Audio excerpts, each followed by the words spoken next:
Sejam muito bem-vindas e muito bem-vindos ao Sobretudo Sobre Nós. Eu sou Paula Basso, educadora financeira, planejadora CFP, palestrante, faço gestão estratégica de negócios. E aqui nesse espaço a gente fala de finanças, vida, comportamento de pessoas, a gente fala de histórias e a gente fala sobretudo sobre nós. Os nós que nos unem, que constroem, mas também aqueles nós que a gente tem que desatar. E o episódio de hoje, ele foi motivado por um Reels que eu vi no Instagram recentemente, que contava a história do Georgios, acho que é Franglos que se pronuncia, não sei direito, fundador da Oakberry, que é noivo da tenista Aryna Sabalenka. E o Reels contava que as pessoas vendo esse sucesso da Oakberry não imaginam que no início o Georgios tentou cancelar um seguro de vida, que custava menos de R$100, e que ele foi convencido a manter esse seguro de vida. Só que ele, logo na sequência, ele foi diagnosticado com um câncer, descobriu um câncer. E o seguro que ele quase descartou foi o que garantiu uma indenização de cerca de R$80 mil, e esse valor, essa pessoa conta no Reels, foi o capital que viabilizou os primeiros investimentos no negócio dele, que hoje a Oakberry é uma franquia internacional, presente em vários países, tá super bem, né? Eis que eu puxei minha cadeirinha para ler os comentários e me deparo com o seguinte comentário. Eu vou pegar literalmente meu celular para ler o comentário da pessoa. Mas ele conseguiu 80 mil do seguro por quê? Ele morreu e voltou? KKKK. Ele conseguiu 80 mil para tratar o câncer, mas não usou para isso, e sim para criar a empresa? Que história mal contada. E, na verdade, que essa história não tem nada de mal contada. Nem sei se a história é real, mas eu quero contar sobre o que é real em seguros.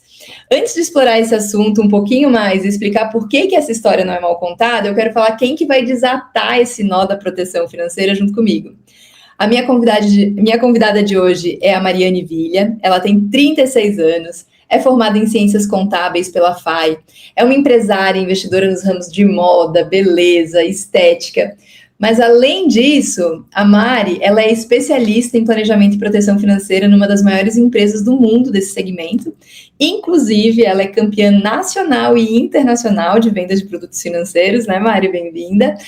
Ela é membro do prestigiado MDRT, que é o Million Dollar Round Table, em 2024 e 2025, além de ser presidente do BNI, que é o maior grupo de networking do mundo. Então, Mari, você é super bem-vinda aqui, é uma das pessoas que eu gosto de acompanhar, que me acompanha, inclusive, nos meus planejamentos financeiros, quando eu preciso pessoalmente e quando clientes meus precisam também, porque gosto muito do teu jeito de abordar, de falar sobre seguros, e mais que isso, da honestidade que você tem na hora de conversar e dialogar sobre isso. Então, se você quiser fazer um complemento aí, na sua apresentação, eu estou lendo esse currículo aí, campeão, mas se você quiser se apresentar, dizendo a sua própria voz quem é você, por favor, seja muito bem-vinda.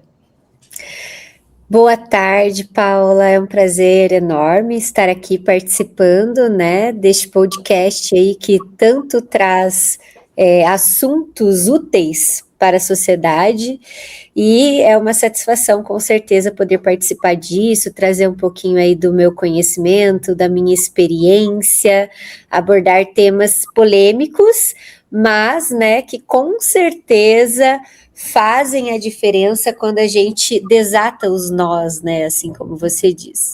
Em relação a mim, ao currículo, tá tudo certo, tudo maravilhoso, eu gosto de até falar, né, que meu papel aqui é o quê? Proteger o máximo de pessoas, né, com os melhores produtos aí que hoje o mercado financeiro disponibiliza, né, para nós, através de grandes empresas, empresas sérias, né, do nosso mercado, e que, sem dúvida alguma, né, melhoram a vida das pessoas, das famílias, das empresas. Então, o máximo de pessoas que eu puder aí chegar e levar o meu trabalho, seja a fim de conhecimento ou mesmo de negócio fechado, sem dúvida alguma, estaremos juntas, né, Paula, fazendo um bem aí para a sociedade. Isso aí. Mari, eu vou retomar a história que eu estava contando no início, porque a gente precisa dizer, eu acho que essa é a primeira dúvida, porque esse comentário que eu li tinha mais de 98 curtidas, tá? Já estava, a última vez que vi tinha 98, então já deve estar lá em mais de 100. Mas a gente precisa dizer que um seguro de vida não é apenas para proteger evento morte, então ele não precisa morrer e voltar para receber esse dinheiro, né? Na verdade, a gente protege pessoas contra doenças graves, contra internação hospitalar, fratura óssea, isso falando especificamente do segmento vida, porque, na verdade, você pode proteger pessoas, renda e bens, né? O bem é aquilo que é mais conhecido. Todo mundo aí que tem carro geralmente se preocupa em ter uma proteção de seguro de proteção do carro, né? Mais comum, digamos, no Brasil. Mas nos Estados Unidos, a proteção ela vai em muitos níveis, tem um mercado muito mais maduro, e daqui a pouco falamos sobre isso.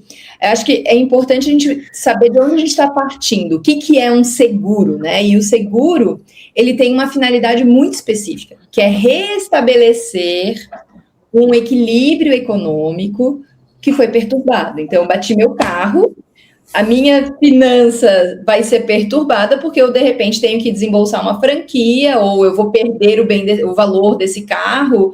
Então, esse restabelecimento do seguro, do equilíbrio econômico perturbado é o que o seguro vem suprir. A minha casa pegou fogo, eu tenho um seguro residencial. Eu fui internada porque sou empreendedora, deixei de ter renda, eu consigo proteger minha renda. Eu tive um evento morte, mas preciso proteger os meus dependentes. Bom, eu tenho um seguro de vida que vai proteger esses dependentes, né? E então acho que esse é a primeira compreensão do porquê que isso não é uma coisa errada, né? Dele ter conseguido acessar esse recurso. E a segunda coisa é o fato do Jorge ter usado esse dinheiro para abrir um negócio, que foi o outro questionamento, né? Porque nem todo seguro precisa ser usado para uma finalidade específica. Um seguro de carro tem que ser usado para o carro. Porém, um seguro de doenças graves, você recebe o valor daquilo que você contrata e não necessariamente você precisa utilizar para um tratamento. Então, você acaba antecipando um capital e minimiza o impacto de você tirar dinheiro das suas reservas financeiras e você pode usar para um tratamento ou para outras finalidades, né? Então, só deixando claro também que a função do seguro não é ganhar dinheiro, tá? É repor um bem ou minimizar uma perda de uma pessoa, de uma empresa, né? Que evita um imprevisto de saúde patrimonial, enfim. Então, eu estou contando tudo isso como premissa porque nem todo mundo conhece sobre seguro de vida e eu acho o teu trabalho muito admirável, mas, ao mesmo tempo, relativamente ingrato, porque você vai falar com a pessoa sobre as adversidades da vida e poucas pessoas querem falar sobre isso, não é verdade? Conta um pouquinho sobre esse momento de que você tem que estressar os riscos de uma vida, né? O que envolve os riscos de uma vida? Eu sempre brinco, né, Paula, que as pessoas chegam assim, né? Ah, mas é seguro? Tipo, já com aquele preconceito, né? E é natural porque isso é cultural, tá? Principalmente tratando-se do nosso país, do Brasil, as pessoas ainda entendem muito pouco deste mercado de seguro. E eu falo que às vezes nem é maldade, né? É por realmente a falta do conhecimento. Óbvio, está havendo um despertar financeiro, principalmente aí nas novas gerações, mas ainda há muito a ser explorado. E o seguro de vida, eu sempre falo que ele é um mercado, assim, incrível de inúmeras situações aplicáveis, tá? Existe hoje no mercado de seguro de vida, né, trazendo agora para o meu ramo aqui, que é vida, diversas características de produtos, diversos tipos de produtos diferentes. E uma das coisas que eu falo que é mais importante quando a gente vai fazer a contratação de um seguro, independente da empresa, é a formatação deste seguro. Porque o seguro, ele é um produto que, para ser muito eficaz, ele tem que ser personalizado. tá? A pessoa que está trazendo este produto, que é uma pólice, no caso, que é a união de vários produtos juntos que formam uma pólice, essa pessoa precisa conhecer de preferência o assegurado, né? Porque senão ela pode estar trazendo um produto que não será possível, muitas vezes, a pessoa até de receber, acessar aquele dinheiro, ou que não tenha nada a ver com a necessidade daquela pessoa. Então, primeira coisa, né? Essa questão da pessoalidade. É importante conhecer a pessoa, né? Entender do padrão de vida, que eu falo necessidade, realidade e prioridade, para trazer um produto em uma formatação que vai atender às necessidades daquela pessoa, tá? Então, esse é um ponto muito importante. Segundo, quando a gente chega para abordar um cliente, para trazer o seguro para esse cliente, quando essa pessoa não conhece, né, a grandiosidade desse mercado, há sim um preconceito, né? Porque a pessoa já faz assim, nossa, Deus me livre de falar com a Mari, já faz até em nome do pai, né? Bate na madeira, que senão eu vou... Ai, vem aqui falar de morte perto de mim.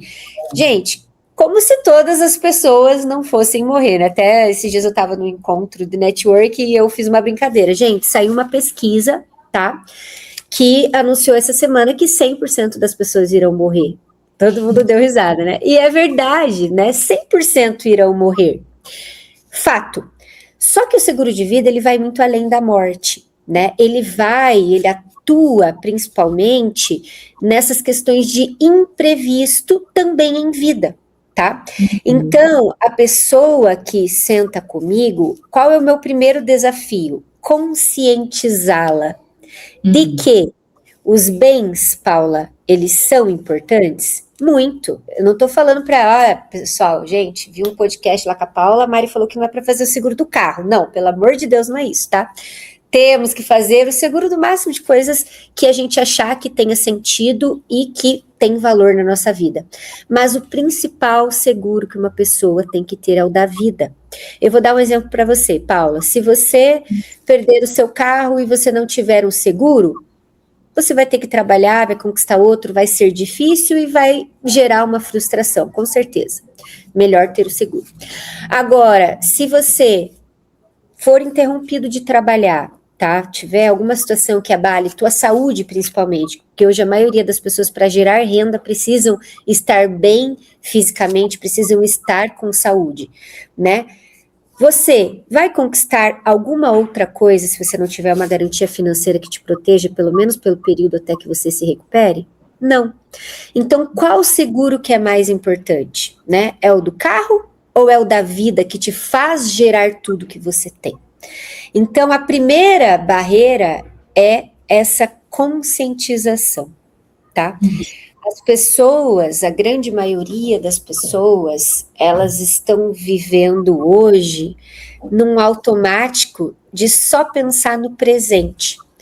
Quando o seu presente está caminhando bem, você tem saúde, você tem força de trabalho, você tem renda, em grandes proporções ou em menores proporções, as coisas acontecem, né? O grande problema está quando isso é abalado. E hoje, ainda bem, nós temos no mercado financeiro o que eu chamo de soluções financeiras inteligentes, que está lá o seguro dentro dessas soluções financeiras inteligentes. Então, o seguro, ele nada mais é que uma ferramenta financeira que protege você daquilo que você não sabe se vai passar ou não. Eu espero que não. Eu tenho vários casos, né, de pessoas. Eu tenho uma médica que ela era relativamente jovem, com menos de 40 anos, infartou e ela tinha o seguro de vida, conseguiu acessar 300 mil reais, que era o que protegia ela. Isso foi, inclusive, uma boa proteção para esse momento, porque ela precisou se afastar para fazer um tratamento. Assim como eu falo muito de exemplo de médico, porque eu acabo atendendo muito médico, né, mas tem um médico que quebrou a mão e não tinha uma proteção, ficou 30 dias fora, como é que trabalha? Então, realmente, essa proteção é super importante, e acho que muito do preconceito também tem a ver com a qualidade dos produtos que eram vendidos anteriormente, né? Anteriormente era muito restrito a bancos, e os bancos faziam uma coisa mais generalista, não tão personalizada como você está falando. E eu acho que também tem uma questão cultural que para mim foi super curioso quando eu comecei a estudar sobre seguros. Por pura desconhecimento, não quero usar uma palavra mais agressiva que isso, por puro desconhecimento, em alguma medida eu achava que os seguros eram uma solução moderna de produtos bancários. Quando, na verdade, eu comecei a estudar sobre seguros, né, especialmente quando eu fui fazer certificação, seja a SUSEP quanto a CFP, né, eu vim a tomar conhecimento sobre que essa necessidade do seguro sempre acompanhou a humanidade. Né, os cameleiros, né, de camelos, lá da Babilônia, 2.500 anos antes de Cristo, quando eles saíam em caravanas, eles já se organizavam de uma forma... se algum deles tivesse algum ataque de alguém durante a caravana, todos eles juntariam recursos e dividiriam os prejuízos. Então, é uma forma de um apoiar o outro, sentido dessa coletividade do seguro, né? Eu não sei se algum risco vai ocorrer, porém, se ocorrer aonde nós todos estamos juntos. Acho que é esse o conceito que tem por trás do seguro. E isso, 2.500 anos antes de Cristo, lá nos fenícios, 1.200 antes de Cristo, os navegadores hebreus já faziam o mesmo. Então, por que será que com essa herança milenar de cooperação, o brasileiro ainda tem tanta resistência em entender que seguro é essa ferramenta de sobrevivência econômica? Exatamente, e uma ferramenta, né, inteligentíssima, assim como você disse, é muito inteligente a gente pegar o mínimo e proteger o todo, né? É muito melhor, às vezes, eu abrir mão de um pouquinho para proteger o todo, e é basicamente a história que você acabou de contar aqui para mim. Só que o seguro, eu vejo como essa barreira que muitas vezes a gente aqui na ponta, que quem realmente negocia, enfrenta. Primeiro, ele não é algo palpável, Paula, ele não é um produto, eu entrego uma pólice, um papel, eu entrego uma promessa para a pessoa. Então, em algumas situações, ela não vai mais estar aqui, né? A família quem vai acessar. Em outras, sim, porque a gente tem o seguro em vida, já vamos entrar nesses detalhes, né? Mas muito provavelmente ela vai estar numa situação muito ruim para receber. Então, primeiro que é uma promessa, não é um produto palpável. Segundo, né? Ninguém quer falar de coisas ruins, né, de tragédia, de morte, de doença, de invalidez, de situações, né, que são os famosos imprevistos que mudam radicalmente a vida de qualquer pessoa. E, né, terceiro, né, a pessoa, ela tende a não gostar de falar de dinheiro, e daí isso entra muito naquilo que você faz, né, Paula?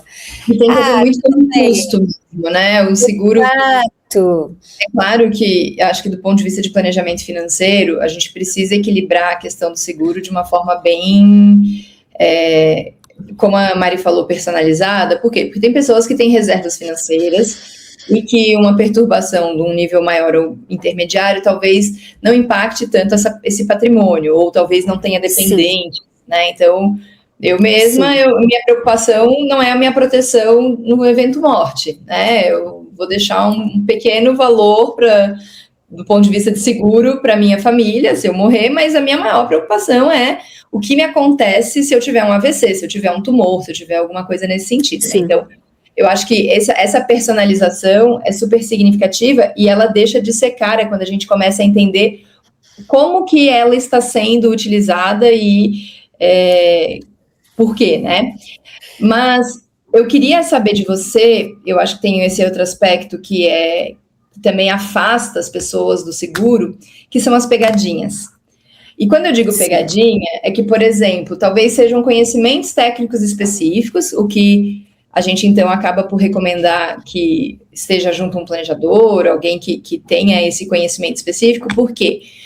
Porque existem tipos de morte diferentes, né? Existe uma morte por causa, existe uma morte acidental, existe uma morte natural, e às vezes a gente está achando que a gente tem um seguro de vida que está protegendo a gente de morte, qualquer causa, de morre de um acidente, nossos herdeiros não recebem o dinheiro.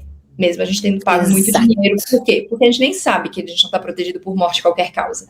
Exato. Então, explica um pouquinho dessas, que eu chamei aqui de pegadinhas, mas dessas diferenças. Vai custar mais barato ou mais caro, a depender do tipo de seguro que a gente está contratando, né?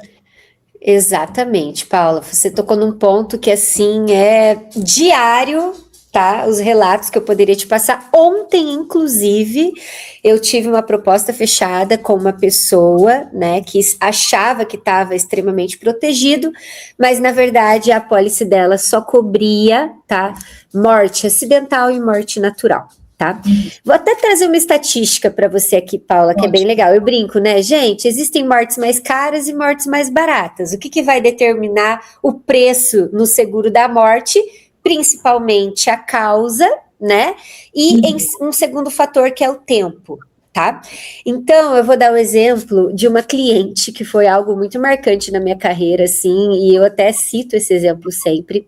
Eu atendi uma mulher há algum tempo atrás e eu passei a proposta de seguro para ela, um seguro muito completo, que realmente atendia o padrão de vida dela, ela tinha dependentes financeiros, e assim, a diferença, Paula, de valor, para você ter uma ideia, era 10 vezes menos, tá? Eu vou abrir em valores aqui para você. Tá. Basicamente, a proposta que eu trouxe para ela dava aproximadamente R$350 por mês, e a proposta do seguro que ela já tinha, não vou falar de qual banco, mas era de um banco, era de R$35 por mês. E daí ela fez um questionamento assim para mim, ela falou, nossa, Mari, mas o que você está me apresentando aqui é algo absurdo. Por quê? Né? Eu tenho R$1 milhão de morte e eu pago só R$35 por mês. Você está me mostrando algo que custa 10 vezes mais. Aí eu falei, obviamente que eu não vou afirmar nada sem olhar, né? Eu falei, olha, vou colocar aqui o nome dela fictício. Olha, Paula, né? Se você puder, né, realmente, 1 milhão de morte por R$35 é um preço excelente, mas lembramos, temos características, né, tipos de morte, tempo e tudo mais. Você consegue me dar essa apólice para que eu faça uma análise e te traga um feedback olhando realmente para te falar alguma coisa? Ela, sim, conseguiu, me deu ali a apólice dela para eu analisar e retornamos uma reunião. Analisei a apólice dela, eram mortes aéreas, Paula. Tá? Nossa. Ou seja, ela realmente tinha 1 milhão de morte, realmente custava R$35, só que ela não, né? A família só receberia se ela morresse num acidente aéreo. Ela nem andava de avião, Paulo. Então, assim, sim, são as pegadinhas. Você acha que quem vendeu isso para ela passou esse pequeno grande detalhe? Não. Então, um dos pontos principais que eu falo para os meus clientes é um seguro para ser bom, Paula. Ele precisa ser, primeiro, morte, qualquer causa, tá? E daí eu vou trazer basicamente em 3 aspectos aqui, que é a morte natural, que é aquele mal súbito, tá? Daí nós temos ali a morte acidental e a morte por doença.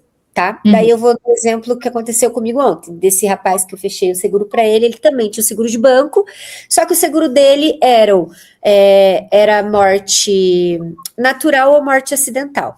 2% apenas, Paula, das pessoas morrem de morte natural, bem velhinho ali, aquele mal súbito do nada. 23% apenas, Paula, morrem de morte acidental. E 75% morre de doença, tá? Pode perceber, sempre que acontece uma morte, está ligado a um fator de saúde, tá? Que é um AVC, um desequilíbrio, uma diabetes que desenvolveu alguma coisa, alguma funcionalidade do corpo da pessoa, né, que parou. O acidente entraria daí também questões de assassinato, né, e situações aí aleatórias, e a morte natural. Então, vamos lá, ele tinha um seguro, que ele achava que ele estava totalmente protegido, mas, na verdade, apenas 25% de chance a família dele tinha de receber. Os outros 75% que eram ligados à saúde, ele não estava coberto, e ele não pagava pouco por esse seguro. Um fator muito importante, Paula, nem sempre o preço é determinante de qualidade nesse nosso mercado. Ainda tem isso, tá? Porque às vezes a pessoa fala, tá, mas eu pago, é barato. Será mesmo que é barato isso que estão te cobrando frente à qualidade daquilo que estão te oferecendo? Porque ele ontem, neste caso específico, não era barato o seguro dele, só que ele não estava 100% coberto. E a maior preocupação dele era a morte, porque ele tem 2 filhos pequenos, é o pilar financeiro da família. Então, assim, é importante uma pessoa, assim como você, que entende desse mercado, né, e busca parceiros, inclusive, que entendam ainda mais, né, nichando cada situação ali da tua consultoria financeira, né, Paula? Mas é muito importante que leiam as entrelinhas. Porque tem muita pegadinha. Eu vou estressar o tema vida, porque é a tua especialidade, e aí em algum momento, se a audiência quiser, eu também posso trazer alguém especialista em bens, né, falando de casa, de bens, o celular, bicicleta, carro, enfim, várias coisas. E dentro desse segmento vida, tem também algumas características, né? Tem um seguro que é temporário e tem um seguro vitalício. Exato. Tem um temporário decrescente, tem algumas características. Mas eu quero falar sobre isso, por quê? Porque recentemente eu atendi um casal que eles estavam pagando um seguro que estava na casa de mais ou menos uns R$450. Ele com 74 anos, ela em torno de 60 e alguma coisa, 60 e tantos. E eles achavam isso muito bom, porque esse seguro protegia ambos, e caso eles morressem, as filhas deles receberiam um valor que era mais ou menos 400 mil. E esse valor, claro, vai reajustando ao longo dos anos, porque todo seguro precisa corrigir também o poder de compra, que é a inflação. E eles consideravam que era um seguro baixo versus o tanto que as filhas receberiam, mas de fato eles não tinham clareza, primeiro, nem do estilo de morte que estava coberto, né? Sim. E segundo, é que eles pagavam esse seguro desde a década de 80. Então, eles vinham arrastando esse seguro que, em alguma medida, teve uma função muito importante também, porque eles eram os provedores financeiros. Então, se essas filhas, que hoje são maiores de idade, precisassem de algum recurso, elas teriam, né? Sim. Só que agora que as filhas são maiores, se sustentam, têm suas próprias famílias, essa proteção, ela teria uma função muito mais de legado, deixar algum dinheiro, ou de um apoio para transmissão de bens, como, por exemplo, pagar um ITCMD, que são os impostos no caso de transmissão sucessórias, né, de patrimônio. Contudo, existe uma modalidade de seguro que é uma modalidade que a gente chama de vitalícia, que você paga esse seguro por 10 anos, num primeiro momento dá uma ideia de ser mais caro, porque você está concentrando em 10 anos algo que vai te proteger para o resto da vida. Só que se esse casal tivesse feito as contas, esse seguro que eles estão pagando desde a década de 80, então passou finalzinho de 80, 90 inteiro, 2000 inteiro. Quase 50 anos. 2010 a 2020, quase 50 anos pagando um seguro que nunca se esgotou e que, provavelmente, por ser um seguro bancário, quando a parte que estava lá como principal registrada atingisse 75 anos, ele se extinguiria, porque também tem esse risco. Então, eu queria que você falasse um pouquinho sobre essas modalidades. Eu sei que eu já dei algumas premissas aqui, mas é porque eu gosto de trazer o caso para ver isso de forma aplicada, né? Claro, eles não pagaram 400 a vida toda, 450 eles estavam pagando nesse momento, porque quando mais jovens, o risco de morte deles era menor, portanto, eles pagavam menos. Porém, ao avaliar o montante, eles não resgatam absolutamente nada e ainda não ficam, de fato, protegendo o patrimônio, que nesse caso era isso, né? Eles queriam ter um valor para passar de presente para as filhas, para pagar ITCMD. Então, acho que vale explicar um pouquinho sobre isso. Paula, excelente exemplo, tá? Lembra que eu falei, mortes mais caras, mortes mais baratas, né? Então, hoje a gente tem os seguros temporários, que é um seguro que eu contrato por determinado período na minha vida. Ele tem uma data de entrada e uma data de saída, né? Geralmente, essa data de saída gira em torno de determinada idade, tá? Hoje, o que o mercado traz muito é na faixa dos 65 anos, melhores seguros vai ali na faixa de 70, 75 anos. Então, no caso, né, desses teus conhecidos, basicamente giraria ali em torno de 75 anos. Ou seja, por praticamente 50 anos, eles pagaram um seguro e talvez no momento que realmente a família fosse usar o seguro, que é ali acima dos 75 anos, onde eles viessem a faltar, eles obrigatoriamente teriam que sair do seguro. Não existe a possibilidade, quando eu faço a contratação de um seguro temporário, de continuar. Ah, Mário, eu quero estender por mais 5 anos. Existe essa possibilidade? Não, o que você pode é fazer novas apólices, mas para isso você precisa ter idade de entrada, né, que também tem uma idade limite para entrar, no caso deles já não ia mais dar tempo, e você precisa também ter um outro fator que é importantíssimo, que é saúde. Não que eles não fossem ter, mas são coisas que a gente não pode prever ou garantir, tá? Então, neste caso, sim, poxa, foi sensacional para quem o seguro? Para o banco, né, para a instituição onde eles tinham o seguro, porque ele foi um cliente que pagou por 50 anos e não usou e não vai usar porque não deu tempo de usar. Agora, antes de você entrar nos outros tipos, que eu acho que é uma coisa importante, seguro em geral a gente paga para não usar, né? A gente espera não usar, né? Espero que não. Só que nesse caso específico, eles, em algum momento, fez sentido porque eles tinham essas filhas menores de idade, até que elas atingiram uma idade. A partir desse momento, já não se justificava mais esta modalidade de seguro, né? Exato. Até porque quando a gente faz uma apólice bem estruturada, Paula, geralmente, dependendo da situação, se a pessoa tem uma necessidade de inventário e também de padrão de vida, nós equilibramos o custo desta apólice, trazendo tanto um produto temporário para proteger aquela fase em que financeiramente, no caso da ausência, o pilar financeiro ali faria mais falta, que é, por exemplo, quando as filhas ainda dependiam deles, né? Mas também traz uma parte no seguro vitalício. O que é o seguro vitalício? Qual é a diferença, né?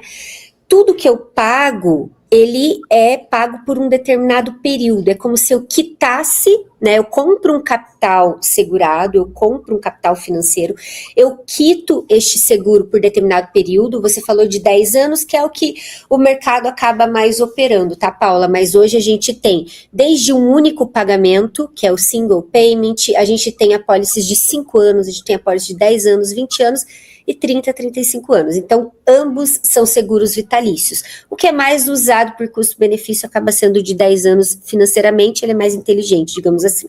Tá? Mas existem as possibilidades das outras... dos outros períodos. Porém, eu compro esse capital... Você está comprando praticamente um capital segurado, né? Então, assim como você compra uma casa... que você vai pagar durante 30 anos o financiamento, você compra um seguro, uma quantidade de dinheiro que você vai pagar por 10, 15 anos, né? Então Só que qual é a grande sacada aqui, né, Paula? Eu posso, Mário, guardar este dinheiro e acumular ao longo da vida? Pode, com certeza. Só que o seguro, ele vem para cobrir um período, um dinheiro, um montante que eu preciso quando eu ainda não tenho todo aquele montante. Porque hoje uma pessoa, quando ela falece, né, Paula, principalmente no caso de uma pessoa que tenha bens para ser herdados, né, todos os seus bens e dinheiro em conta, tá, gente, que também entra como bens, ele precisa ser inventariado, ou seja, né, quando falece é bloqueado pela justiça. Quem fica que são os herdeiros legais desses bens, essas pessoas, elas precisam herdar. Como que se herda? Fazendo um inventário, passando por um projeto, por um processo de sucessão. Para fazer este inventário, hoje no Brasil, nós temos um custo médio, se eu for considerar aqui documentação, Paula, um advogado, o imposto, né, que é o ITCMD, Imposto de Transmissão, Causa, Morte, Doação.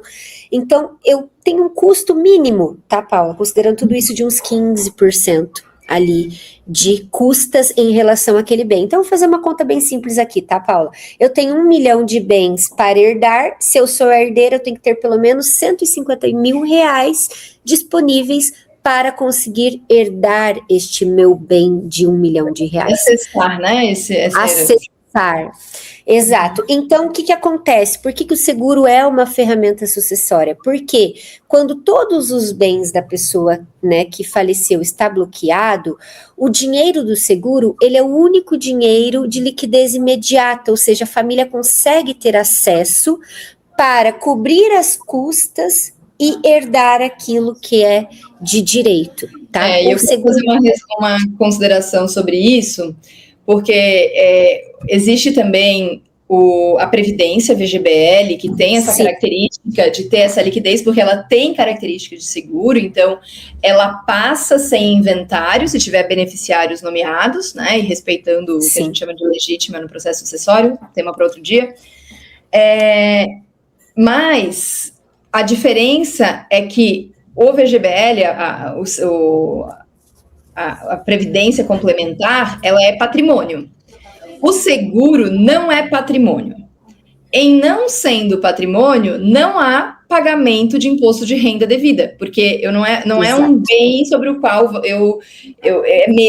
não, isso aqui é uma proteção para restabelecer uma perturbação financeira. Né? E nesse caso, então, a herança não, né? O seguro, essa indenização chega, claro, você tem que declarar no seu imposto de renda que você recebeu um seguro. Sim. O fato de você declarar não gera obrigatoriedade de pagamento, mas ele vai dar a origem de como é que na sua conta um belo dia você acordou e tinha R$500 mil. Porque alguém protegeu esse momento, nesse caso, exemplo, morte ou doença, alguma coisa assim, tá? Então, eu acho que é bom fazer porque a Previdência também é uma ferramenta sucessória bem interessante, que pode ter um processo de inventário facilitado, porém, o seguro, ele não vai incidir o imposto de renda que no VGBL, na Previdência vai ter, né? Isso, e complementando, né, falando um pouquinho até da Previdência, Paula, uma característica também, né, do seguro em relação à Previdência, óbvio, né, gente, estou falando que um é melhor, o outro é melhor, mas só as diferenças realmente é que o seguro você já começa, vou dar um exemplo aqui, né, com o copo cheio, né? Isso. Eu preciso hoje de 100 mil para que meu filho herde o que eu estou deixando. Eu começo do ano zero já com 100 mil. A Previdência, ela é o copo vazio porque você vai construindo esse patrimônio de 100 mil até o momento que você enche o copo. O seguro de vida, ele é o copo cheio. Eu fiz o seguro hoje, precisei, amanhã o meu copo já vai estar cheio. Então, isso é muito importante. Vou fazer uma sobre isso, porque como você fala de um lugar de quem conhece muito produto, eu falo sobre um lugar de quem vê os clientes confusos, tá? Claro, com certeza. Esse dinheiro, esse 100 mil que a Mari está falando que está protegido, não é seu. Ele só será seu no evento que é o deflagrador da segurança. Então, eu estou protegido pela morte. Evento morte, 100 mil, mesmo que ela contratou, tem 15 dias. Morri hoje, meu filho recebe amanhã, né? Então, esse dinheiro vai ser acessado no evento deflagrador. Tive uma doença grave, tive a parada cardíaca. Esse é um evento que libera este recurso. Então, a diferença da previdência do seguro também tem essa característica. Sim, eu vou começar minha previdência se eu estou aportando R$300 por mês, é 300, daí vai virar 600, daí vai virar 900. Então, vai demorar até chegar aos 100 mil, enquanto que o seguro, de cara, eu já estou protegendo 100 mil. Então, eu posso, no momento zero, precisar acessar e essa proteção será dada. Pode ser que eu passe uma vida inteira, como esse casal que pagou por 50 anos e nunca acessou esse dinheiro. Então, não é um patrimônio que você está construindo, salvo uma modalidade bem específica de seguro, em que você consegue resgatar um parcial dos valores investidos, do valor dedicado para essa proteção. São figuras ou são instrumentos financeiros diferentes, que têm funções diferentes, seja na proteção de vida, seja na construção de renda, seja no processo sucessório. Exatamente, Paula. Por isso, muito importante entender o motivo pelo qual você está fazendo adquirindo este produto, né? Eu realmente vou usar esse seguro para uma sucessão? O objetivo é sucessão? O objetivo é proteger só determinada fase da vida em que, né, eu preciso de mais proteção porque eu tenho mais dependentes, né? Ou eu não posso depender de ninguém, igual você citou o teu exemplo, né? Não tenho um monte de dependente aqui, o fator morte nem me assusta muito.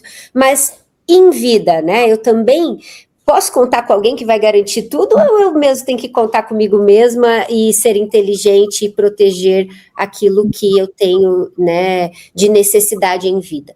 Então, por isso, o objetivo é muito importante. Você entende, Paula, que o mesmo seguro da Mariane não vai ser o mesmo seguro da Paula, porque nós temos objetivos, necessidades e prioridades diferentes. Né? Então, é aí que atua o consultor de proteção financeira.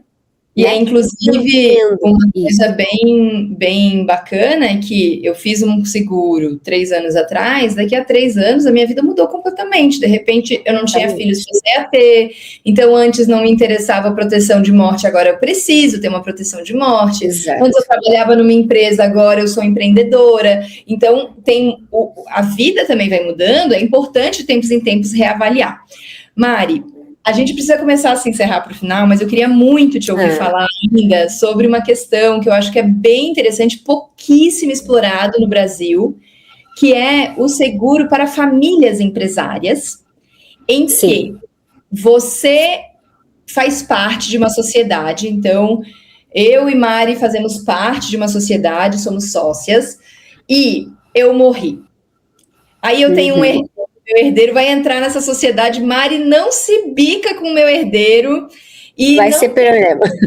Vai ser um super problema. A Mari vai ter que achar dinheiro do bolso para dizer assim, meu Deus, eu preciso comprar a participação dessa pessoa, porque eu preciso. E aí a Mari, que não tinha isso previsto no fluxo de caixa, vai precisar desembolsar 500 mil, 200 mil reais para tirar essa pessoa. Então, aqui, a ferramenta do seguro também é muito poderosa para proteger sociedades, para proteger gestores-chave, mas também tem que estar conversando com o contrato social, com as regras estabelecidas nessa administração. Você pode explorar um pouquinho esse assunto com a gente? Com certeza, Paulo. O seguro de vida, ele é uma ferramenta sucessória empresarial incrível, tá? Então, vou criar um cenário hipotético, né? Eu e a Paula, nós somos sócias e eu super tenho conhecimento do negócio, a Paula também. Tragicamente, amanhã eu morri e ficou a Paula.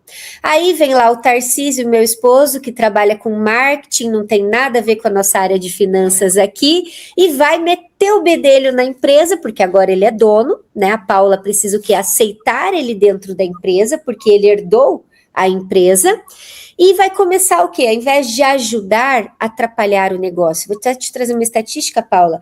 Mais de 60% das empresas que perdem um dos sócios e a família tem que fazer a sucessão intelectual, né, tomar conta do negócio junto com quem ficou, acaba indo à falência. Por quê? As ideias, elas não compactuam, o conhecimento falta, né, principalmente para quem entra, a pessoa que está lá já está vivendo um momento difícil, que é a falta do sócio e o que ele contribuía, ainda tem que lidar com tudo isso de, às vezes, ou ter que ensinar, ou até se relacionar mesmo com quem está entrando de uma forma amigável, né? Então, qual a solução para isso, né? Vou dar um exemplo aqui. Hoje a nossa empresa, Paula, sei lá, vale R$1 milhão e eu tenho 50% da empresa e você tem 50% da empresa. O que a gente faz? Nós fazemos um seguro de sucessão, certo? Um seguro também que não será temporário, será um seguro vitalício, porque quando a gente fala de sucessão, a gente traz seguros vitalícios e não temporários, tá? A empresa vai pagar 500 mil de capital segurado para a Paula, ou seja, se a Paula morrer, né, a beneficiária deste seguro é a empresa, e a empresa também vai pagar 50%, que seria 500 mil para a Mariane. Então, se a Mariane morrer, a empresa é beneficiária. Nós, em acordo, né, em contrato social, faremos uma alteração no nosso contrato social, incluiremos lá uma cláusula sucessória, indicando o número da nossa apólice feita como uma apólice que, em caso de falta dos sócios, este dinheiro que a empresa receberá como benefício será para comprar a parte da família que fica. E é importante mencionar que não é aceito herdeiro automaticamente como membro da gestão, né? É importante que dentro do contrato social fique mencionado que não aceita-se o herdeiro entrando para a gestão do negócio, né? Então a função vai ser comprar as cotas, né, de volta. E é a proteção mesmo da empresa, né? Por quê? Primeiro, vamos num cenário. Eu sou a esposa do Tarcísio, né? Voltamos no cenário. O Tarcísio não entende nada. Para ele é muito melhor receber um dinheiro, seguir com a profissão que ele tem, com as necessidades que ele tem, usar esse dinheiro na expertise dele, do que participar de algo que ele não tem conhecimento algum. Então, é bom para a família que recebe em dinheiro e é bom para a empresa, para o sócio que fica, né, assumir dali com a expertise que ele tem, sem dívidas passadas, porque também, se o sócio não tiver, se a empresa não tiver dinheiro para comprar, ela obrigatoriamente tem que aceitar a família lá dentro.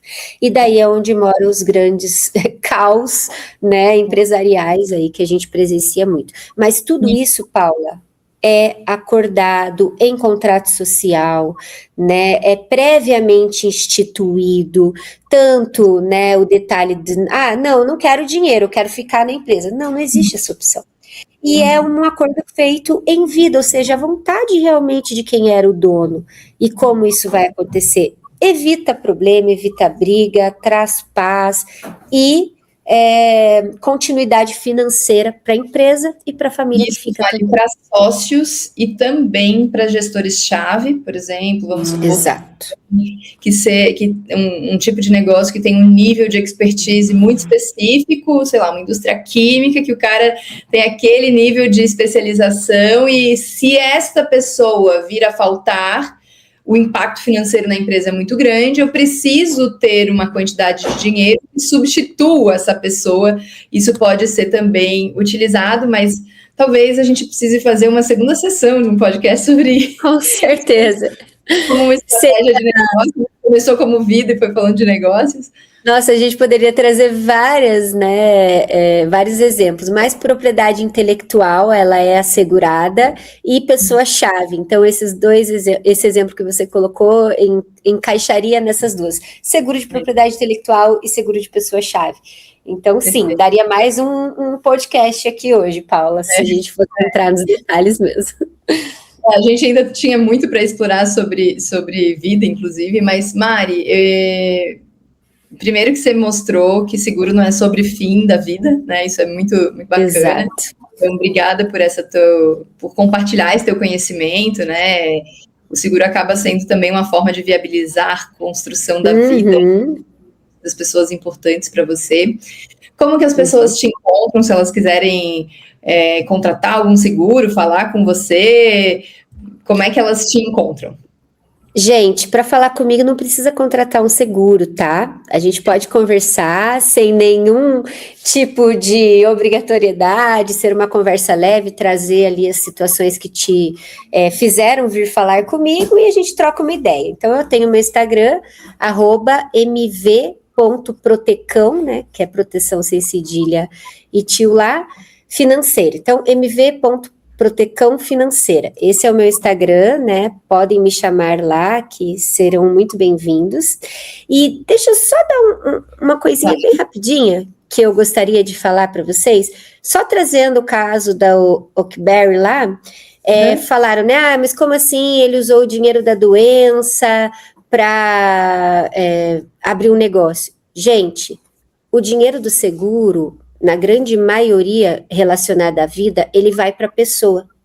Se a pessoa vai usar isto para pagar hospital, para se sustentar quando ela está ausente do trabalho, para fazer uma viagem de comemoração à cura, porque ela tinha um plano de saúde que às vezes cobriu tudo, ou se tratou mesmo pelo SUS, e pelo SUS era o melhor tratamento, este dinheiro ela não deixa de receber. Tá? Ou seja, ele fez o tratamento do câncer dele, ele teve acesso à saúde, mas ele não usou o dinheiro exatamente para aquilo. E tá errado? Não, porque o dinheiro é dele. O principal ele fez, que era se proteger. Agora, a função pela qual ele usou o dinheiro foi para recomeçar. E nada mais justo que ele tenha dado certo, porque ele foi inteligente, se protegeu e teve sucesso na escolha que fez. Então, gente, ele não passou a perna no seguro, tá tudo certo, foi usado de forma correta, tá? Então, só esclarecendo, é dessa forma que funciona, tá bom, Paula? Obrigada, Mari, mais uma vez, por tanta riqueza de conhecimentos, tantos esclarecimentos. E para quem está nos ouvindo ou nos assistindo, se esse episódio trouxe algum insight para você, compartilha com alguém que precisa se proteger ou proteger aquilo que construiu. Sim. A informação é também uma boa primeira apólice, né, Maria? Começar com conhecimento. E conta pra gente nas redes quais são os temas que você quer ver nos próximos episódios aqui do Sobretudo Sobre Nós. Obrigada por ouvir até aqui e te espero no próximo episódio.